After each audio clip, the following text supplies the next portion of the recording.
আমি Mohammad Rezaul Karim, addiction counsellor, Promises Medical Limited. আমি দীর্ঘ 9 বছর যাবৎ প্রমিসেসে কর্মরত আছি। আমার দীর্ঘ অভিজ্ঞতা আমি দেখি যারা এখানে চিকিৎসার জন্য আসেন তারা অনেকেই একটু দেরি করে ফেলেন।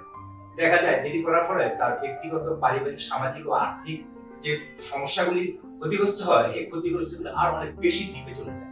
সো যারা চিকিৎসা করতে চান এবং চিকিৎসা সুস্থ হতে চান তাদের উচিত অতি দ্রুত এই চিকিৎসার আওতায় চলে আসে, যেন এখান থেকে ট্রিটমেন্ট করার পর যারা পুনরায় আবার তাদের পরিবারে সুস্থ স্বাভাবিক জীবনে ফিরে যেয়ে পারিবারিক, সামাজিক ও আর্থিক ব্যাপারগুলি উন্নয়ন করতে পারে।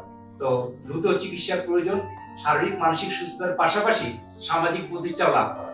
আশা করি আপনারা দ্রুত চিকিৎসার আওতায় আসবেন, সুস্থ জীবন যাপন করবেন। ধন্যবাদ।